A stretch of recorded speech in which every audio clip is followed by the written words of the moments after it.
ಸುತನ ಮತ್ತು ಪವಿತ್ರಾತ್ಮರ ನಾಮದಲ್ಲಿ ಆಮೇನ್. ಪ್ರಭು ಕ್ರಿಸ್ತರಲ್ಲಿ ಆತ್ಮೀಯ ಸಹೋದರ ಸಹೋದರಿಯರೇ, ಈ ದಿನದ ಮುಂಜಾನೆಯ ಜೀವಸ್ವರ 1 ಕೊರಿಂಥ 10ನೇ ಅಧ್ಯಾಯ ವಚನ 13.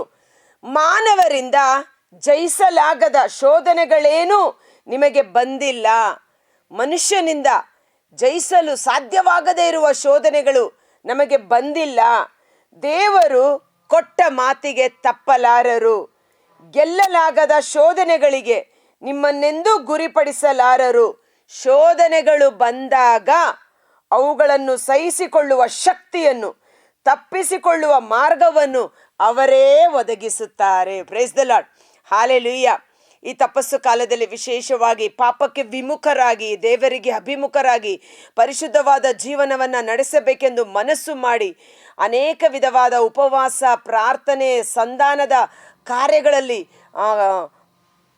ಸತ್ಕಾರ್ಯಗಳಲ್ಲಿ ತೊಡಗಿರುವ ನಾವು ಇಂಥ ಸಮಯದಲ್ಲಿ ನಮಗೆ ಎದುರಾಗುವ ಶೋಧನೆಗಳು, ಅದನ್ನು ಜಯಿಸಲು ಬೇಕಾದ ಶಕ್ತಿಯನ್ನು, ತಪ್ಪಿಸಿಕೊಳ್ಳಲು ಬೇಕಾದ ಮಾರ್ಗವನ್ನು ದೇವರೇ ಒದಗಿಸಿಕೊಡುತ್ತಾರೆ. ಕಾರಣ, ನಿಮ್ಮನ್ನು ಕರೆದಿರುವ ದೇವರು ನಂಬಿಗಸ್ತರು.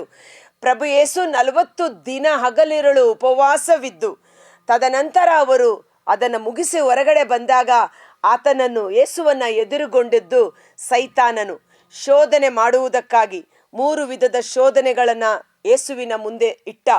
ಆದರೆ ಪ್ರಭು ಯೇಸು ಅವುಗಳನ್ನು ಜಯಿಸಿದರು, ಅವುಗಳಿಂದ ತಪ್ಪಿಸಿಕೊಂಡು ಬಂದರು. ದೇವರ ಆತ್ಮ ಅವರಿಗೆ ಸಹಾಯ ಮಾಡಿತು. ಸೈತಾನನು ಒಡ್ಡುವ ಶೋಧನೆಗಳನ್ನು, ಪ್ರಲೋಭನೆಗಳನ್ನು ಜಯಿಸಲು ಪ್ರಭು ಯೇಸುವನ್ನು ಬಲಪಡಿಸಿದ ಪರಿಶುದ್ಧಾತ್ಮರು ನಮ್ಮೊಳಗಿದ್ದಾರೆ. ಪರಿಶುದ್ಧಾತ್ಮರು ನಮಗೆ ಸಹಾಯಕರು. ಟೈಪ್ ಮಾಡೋಣ: ಪವಿತ್ರಾತ್ಮರು ನನಗೆ ನಿತ್ಯ ಸಹಾಯಕರು. ನನ್ನ ಬಲಹೀನತೆಯಲ್ಲಿ ನನ್ನನ್ನು ಬಲಪಡಿಸುವ ಪರಿಶುದ್ಧಾತ್ಮರು ನನ್ನೊಳಗಿದ್ದಾರೆ. ಆಮೇನ್ ಎಂದು ನಾವು ಅಲ್ಲಿ ಅರಿಕೆ ಮಾಡುವಾಗ ಆ ಪರಿಶುದ್ಧಾತ್ಮರ ಬಲ, ಶಕ್ತಿ ನಮ್ಮ ಬಲಹೀನತೆಗಳಲ್ಲಿ, ನಮ್ಮ ಶೋಧನೆಗಳಲ್ಲಿ ನಮಗೆ ಜಯವನ್ನು ತಂದುಕೊಡುವಂತೆ ನಮ್ಮೊಳಗಿದ್ದು ಕಾರ್ಯ ಮಾಡುತ್ತಾರೆ. ಈ ವಾಕ್ಯವನ್ನು ಓದುವಾಗ ಪವಿತ್ರಾತ್ಮರು ಪ್ರೇರೇಪಣೆ ಮಾಡಿದ್ದು ಪ್ರೇಷಿತರ ಕಾರ್ಯಕಲಾಪಗಳು 27ನೇ ಅಧ್ಯಾಯದಲ್ಲಿ ಸಂತ ಪೌಲರನ್ನು ಜೆರುಸಲೇಮಿನ ಅರಸನ ಬಳಿ ಕರೆದುಕೊಂಡು ಹೋಗಬೇಕೆಂದು ಸಮುದ್ರ ಪ್ರಯಾಣ ಮಾಡುವಾಗ ಸುಮಾರು ದಿನಗಳು ರಭಸವಾದ ಬಿರುಗಾಳಿ, ಅಲ್ಲೋಲ ಕಲ್ಲೋಲವಾದ ಸಮುದ್ರದ ಅಲೆಗಳಿಂದ, ಪ್ರಾಣಾಪಾಯದಿಂದ ಎಲ್ಲರೂ ತತ್ತರಿಸಿ ಹೋದರು. ಆದರೆ ಅಂಥ ಶೋಧನೆಯ ಸಮಯದಲ್ಲಿಯೂ, ಅಂಥ ಕಷ್ಟದ ಸಮಯದಲ್ಲೂ, ಪ್ರಾಣಾಪಾಯದ ಸ್ಥಿತಿಯಲ್ಲಿಯೂ ಸಹ ಪೌಲನನ್ನು ಕರೆದ ದೇವರು ನಂಬಿಗಸ್ತರಾಗಿದ್ದು ಪೌಲನಿಗೆ ತಕ್ಕ ಮಾರ್ಗವನ್ನು ತೆರೆದಿಟ್ಟರು. ಅದರಿಂದ ತಪ್ಪಿಸಿಕೊಳ್ಳಲು ಬೇಕಾದ ಶಕ್ತಿಯನ್ನು ಸಹ ಕೊಟ್ಟರು. ಒಂದು ರಾತ್ರಿ ಪೌಲನಿಗೆ ದರ್ಶನವಿಟ್ಟು ದೇವರು ಹೇಳುತ್ತಾರೆ, ನೀನು ಚಕ್ರವರ್ತಿಯ ಮುಂದೆ ನಿಂತು ನನಗೆ ಸಾಕ್ಷೀಕರಿಸಲೇಬೇಕು. ನಿನ್ನ ನಿಮಿತ್ತ ಈ ಹಡಗಿನಲ್ಲಿರುವ ಎಲ್ಲರ ಪ್ರಾಣವನ್ನು ನಾನು ಉಳಿಸುತ್ತಿದ್ದೇನೆ. ದೇವರ ದರ್ಶನದಿಂದ ಧೈರ್ಯಗೊಂಡ ಪೌಲನು ತನ್ನೊಟ್ಟಿಗಿರುವ ಜನರನ್ನು ಸಹ ಬಲಪಡಿಸುತ್ತಾನೆ. ನೋಡಿ, ಇದು ನಾವು ಮಾಡಬೇಕಾಗಿರೋದು. ವಿಶ್ವಾಸದಲ್ಲಿ ನೀನು ಬಲ ಹೊಂದಿದ ನಂತರ ವಿಶ್ವಾಸದಲ್ಲಿ ತತ್ತರಿಸಿ ಹೋಗಿರುವ ನಿನ್ನ ಸಹೋದರರನ್ನು ಬಲಪಡಿಸು. ಪ್ರಭು ಯೇಸು ತನ್ನ ಶಿಲುಬೆ ಯಾತನೆಗೆ ಮೊದಲು ಸಿಮೋನ ಪೇತ್ರನಿಗಾಗಿ ಪ್ರಾರ್ಥನೆ ಮಾಡುವುದನ್ನು ನಾವು ನೋಡುತ್ತೇವೆ. ಲೂಕನು ಬರೆದ ಶುಭ ಸಂದೇಶ 22ನೇ ಅಧ್ಯಾಯ ವಚನ 32ರಲ್ಲಿ, ಸಿಮೋನನೇ ಸಿಮೋನನೇ, ಗೋಧಿಯನ್ನು ತೂರುವಂತೆ ಸೈತಾನ ನಿಮ್ಮೆಲ್ಲರನ್ನು ಶೋಧಿಸಲು ಅಪ್ಪಣೆಯನ್ನು ಪಡೆದುಕೊಂಡಿದ್ದಾನೆ. ಸೈತಾನನು ಅಪ್ಪಣೆಯನ್ನು ಪಡೆದುಕೊಂಡಿದ್ದಾನೆ ನಿಮ್ಮನ್ನು ಶೋಧಿಸುವುದಕ್ಕಾಗಿ. ಆದರೆ ನಾನು ನಿನಗೋಸ್ಕರ ಪ್ರಾರ್ಥನೆ ಮಾಡುತ್ತೇನೆ. ನೀನು ವಿಶ್ವಾಸದಲ್ಲಿ ಜಯ ಹೊಂದಿದ ನಂತರ ನಿನ್ನ ಸಹೋದರರಿಗಾಗಿ ಪ್ರಾರ್ಥಿಸು.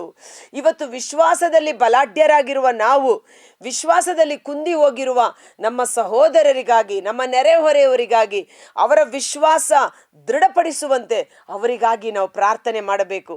ಅದಕ್ಕಾಗಿ ಸಂತ ಪೌಲರು ಸಹ ಸಭೆಯಲ್ಲಿ ಪ್ರಾರ್ಥನೆ ಕೇಳಿಕೊಳ್ಳುತ್ತಾರೆ. ಕೇಡಿಗನ ಹಿಡಿತಕ್ಕೆ ಸಿಲುಕದಂತೆ ನಮಗಾಗಿ ನೀವು ಪ್ರಾರ್ಥನೆ ಮಾಡಿ ಎಂಬುದಾಗಿ. ಪ್ರಾರ್ಥನೆ ಮೂಲಕ ನಾವು ಪರಸ್ಪರರ ವಿಶ್ವಾಸವನ್ನು ಉಜ್ಜೀವನಗೊಳಿಸುವಂಥ ಶಕ್ತಿಯುತವಾದ ಆಯುಧವಾಗಿದೆ. ಇಲ್ಲಿ ಪೌಲನು ಆ ಸಮುದ್ರದ ಪ್ರಯಾಣದಲ್ಲಿ ತನ್ನೊಟ್ಟಿಗಿದ್ದ ಉಳಿದವರೆಲ್ಲರನ್ನು ಬಲಪಡಿಸುತ್ತಾನೆ. ಭಯಪಡಬೇಡಿ, ಈ ಎಷ್ಟೇ ಪ್ರವಾಹಗಳು, ಬಿರುಗಾಳಿ ಬಂದರೂ ನಿಮ್ಮ ಪ್ರಾಣಕ್ಕೆ ಹಾನಿ ಉಂಟಾಗುವುದಿಲ್ಲ. ನಾನು ಆರಾಧನೆ ಮಾಡುವ ದೇವರು ಸುರಕ್ಷಿತವಾಗಿ ನಮ್ಮನ್ನು ಸೇರಿಸುವವರಾಗಿದ್ದಾರೆ. ಪ್ರೇಷಿತರ ಕಾರ್ಯಕಲಾಪಗಳು 27ನೇ ಅಧ್ಯಾಯ ವಚನ 43 ಮತ್ತು 44ರಲ್ಲಿ ಹೇಗೆ ಅವರು ಸುರಕ್ಷಿತವಾಗಿ ದಡವನ್ನು ತಲುಪಿದರು ಎಂದು ಇಲ್ಲಿ ನಾವು ನೋಡುತ್ತೇವೆ.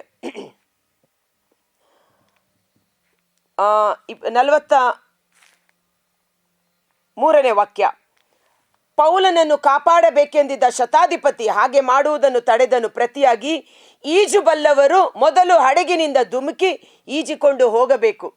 ಯಾರಿಗೆಲ್ಲ ಸಮುದ್ರದಲ್ಲಿ ಈಜಲು ಬರುತ್ತಿದೆಯೋ ಅವರು ಮೊದಲು ಧುಮುಕಿ ನೀವು ಈಜಿಕೊಂಡು ದಡವನ್ನು ಸೇರಿರಿ. ಮಿಕ್ಕವರು ಹಲಗೆಗಳ ಅಥವಾ ಹಡಗಿನ ತುಂಡುಗಳ ಸಹಾಯದಿಂದ ದಡ ಸೇರಬೇಕೆಂತಲೂ ಆಜ್ಞೆ ಮಾಡಿದನು. ಯಾರಿಗೆ ಈಜು ಬರಲಿಲ್ಲವೋ ಅವರಿಗೆ ಹಲಗೆಗಳು ಹಲಗೆಯ ತುಂಡುಗಳ ಸಹಾಯದಿಂದ ದಡ ಸೇರುವಂತೆ ಸಹಾಯ ಮಾಡಿದರು. ಹೀಗೆ ಎಲ್ಲರೂ ಸುರಕ್ಷಿತವಾಗಿ ದಡವನ್ನು ಸೇರಿದರು. ಅದಕ್ಕಾಗಿ ದಾವೀದರಸನು ಹೇಳುತ್ತಾನೆ, ಶತ್ರುಗಳ ಬಾಯಿಗೆ ನಮ್ಮನ್ನು ನೀನು ಆಹಾರವನ್ನಾಗಿಸಲಿಲ್ಲ. ಬೇಟೆಗಾರನ ಬಲೆಯಲ್ಲಿ ಸಿಕ್ಕಿ ಹಾಕಿಕೊಂಡಿದ್ದರು ಸಹ ಆ ಬಲೆ ಹರಿದು ಹೋಗಿ ಪಕ್ಷಿ ಹಾರಿ ಹೋದಂತೆ ಆ ಶೋಧಕನ ಕೈಯಿಂದ ನಾವು ಹಾರಿ ಹೋದೆವು, ನಮ್ಮ ಪ್ರಾಣವನ್ನು ತಪ್ಪಿಸಿ ಕಾಪಾಡಿದೆ ಎಂಬುದಾಗಿ. ನಿಮ್ಮನ್ನು ಕರೆದ ದೇವರು ನಂಬಿಗಸ್ತರು, ಕೊಟ್ಟ ಮಾತಿಗೆ ಅವರು ತಪ್ಪಲಾರರು. ನಿಮಗೆ ಎದುರಾಗುವ ಎಲ್ಲ ಶೋಧನೆಗಳಲ್ಲಿ ಆತನ ನಾಮವನ್ನು ಕೂಗಿ ಕರೆಯಿರಿ, ಆತನಲ್ಲಿ ಪ್ರಾರ್ಥಿಸಿರಿ, ಆತನನ್ನು ಆಶ್ರಯಿಸಿಕೊಳ್ಳಿರಿ. ಸಕಲವುಗಳಿಂದ ಬಿಡುಗಡೆ ಮಾಡಲು ಶಕ್ತನಾದ ದೇವರು ನಮ್ಮೊಟ್ಟಿಗಿದ್ದಾರೆ. ಕರ್ತರಾದ ಯೇಸುವೇ, ಮುಂಜಾನೆ ಜೀವಸ್ವರವನ್ನು ಆಲಿಸುತ್ತಿರುವ ಪ್ರತಿಯೊಬ್ಬ ಸಹೋದರ ಸಹೋದರಿಯವರ ಕುಟುಂಬಗಳನ್ನು ನಿಮ್ಮ ಕರಗಳಿಗೆ ಸಮರ್ಪಿಸುತ್ತೇನೆ. ಶೋಧನೆಗಳು ಬಂದಾಗ ಅದನ್ನು ಸಹಿಸಿಕೊಳ್ಳಲು ಬೇಕಾದ ಶಕ್ತಿಯನ್ನು, ತಪ್ಪಿಸಿಕೊಳ್ಳಲು ಬೇಕಾದ ಮಾರ್ಗವನ್ನು ದೇವರೇ ತೆರೆದಿಡುತ್ತಾರೆ. ಅದ್ಭುತಕರವಾದ ವಚನ ಸ್ವಾಮಿ. ಈ ತಪಸ್ಸು ಕಾಲದಲ್ಲಿ ನಮಗೆ ಎದುರಾಗುವ ಎಲ್ಲ ಶೋಧನೆಗಳು, ಪ್ರಲೋಭನೆಗಳು, ಪ್ರಭು ಯೇಸುವಿಗೆ ಬಂದಂಥ ಶೋಧನೆ ಹೊಟ್ಟೆಯ ಹಸಿವು, ಕಲ್ಲನ್ನು ರೊಟ್ಟಿಯಾಗಿ ಮಾಡಿ ತಿನ್ನು ಎಂಬುದಾಗಿ ಉಪವಾಸವಿರಬೇಕೆಂದು ನಾವು ತೀರ್ಮಾನ ಕೈಗೊಂಡಿದ್ದು ಅನೇಕ ಶೋಧನೆಗೆ ಗುರಿಯಾಗದಂತೆ ಅದನ್ನು ಮುಂದುವರಿಸಲು ಬೇಕಾದ ಶಕ್ತಿಯು, ಬಲವು ನಮ್ಮೊಬ್ಬೊಬ್ಬರಿಗೆ ಅಭಿಷೇಕವಾಗಿ ಅನುಗ್ರಹಿಸಲ್ಪಡಲಿ. ಸರ್ವೇಶ್ವರನಾದ ದೇವರನ್ನು ಆರಾಧನೆ ಮಾಡಲು ದಾಹವಿದೆ, ಅದಕ್ಕಿರುವ ಎಲ್ಲ ತಡೆಗಳು ನೀಗಿಸಲ್ಪಡಲಿ. ದಾರಿ ಸರಾಗವಾಗಲಿ, ಮುಚ್ಚಲ್ಪಟ್ಟಿರುವ ಬಾಗಿಲುಗಳು ತೆರೆಯಲ್ಪಡಲಿ. ಈ ತಪಸ್ಸು ಕಾಲದಲ್ಲಿ ವಿಶೇಷವಾಗಿ ಉಪವಾಸ, ಪ್ರಾರ್ಥನೆ, ದಾನ ಧರ್ಮ, ಸತ್ಕಾರ್ಯಗಳನ್ನು ಕೈಗೊಳ್ಳಲು ಬೇಕಾದ ಕೃಪೆ ನಮಗೆ ಲಭಿಸಲಿ. ಈ ಲೋಕದಲ್ಲಿರುವ ದುರಾತ್ಮನಿಗಿಂತಲೂ ನಮ್ಮೊಳಗೆ ವಾಸ ಮಾಡುತ್ತಿರುವ ಪವಿತ್ರಾತ್ಮರು ಬಲಾಢ್ಯರು. ನನ್ನೊಡನಿರುವ ಕರ್ತನು ಮಹಾಭಯಂಕರ ಪರಾಕ್ರಮಶಾಲಿಯಾದ ದೇವರು. ನನ್ನ ಶತ್ರುಗಳು ಅವರ ಯೋಜನೆಗಳು ಕೈಗೂಡದಂತೆ ಅವರು ನಾಚಿಕೆಗೀಡಾಗುವರು, ಅವರು ನಾಶವಾಗಿ ಹೋಗುವರು.